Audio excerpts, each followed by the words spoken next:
tribune contre l'antisémitisme musulman Dalil Boubaker dénonce un procès injuste et délirant.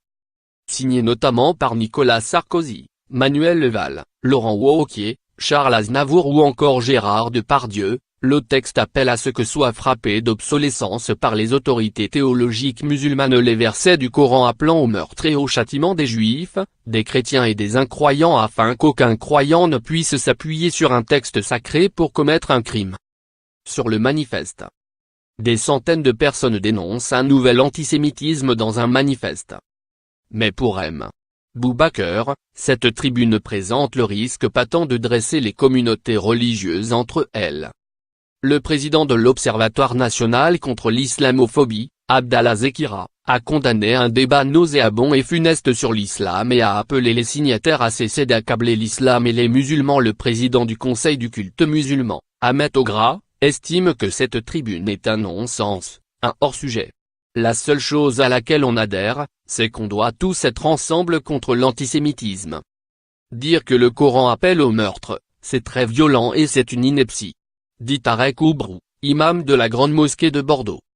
Lire aussi. L'antisémitisme, une réalité difficile à mesurer précisément. Invité de France Inter lundi matin, l'essayiste Pascal Bruckner, qui a signé cette tribune, s'est défendu de toute stigmatisation des musulmans.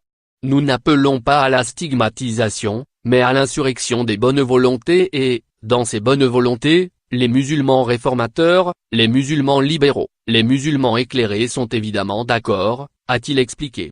Non seulement nous ne stigmatisons pas, mais nous avons un certain nombre d'imams qui ont signé avec nous et qui sont eux-mêmes horrifiés par ce qui se passe. M. Bruckner fait notamment référence à l'imam de Nantes Mohamed Guéroumi et à l'ancien imam de Drancy, Seine-Saint-Denis, Hassen Chalgoumi. Dimanche, sur France Info, la ministre de la Justice, Nicole Belloubet, a déclaré qu'il fallait tout faire pour éviter une guerre des communautés. Cette tribune est révélatrice d'une inquiétude. Il faut y répondre par une volonté de cohésion, a-t-elle poursuivi. Cette tribune est publiée un mois après l'assassinat de Mireille Knoll, une octogénaire retrouvée morte à la fin du mois de mars dans son appartement à Paris, après avoir été frappée de coups de couteau. Plusieurs milliers de personnes avaient participé à une marche blanche contre l'antisémitisme en réaction à ce meurtre, pour lequel le parquet de Paris a retenu le caractère antisémite. Lire aussi. Dans l'immeuble de Mireille Knoll, les fantômes de la tranquillité perdue.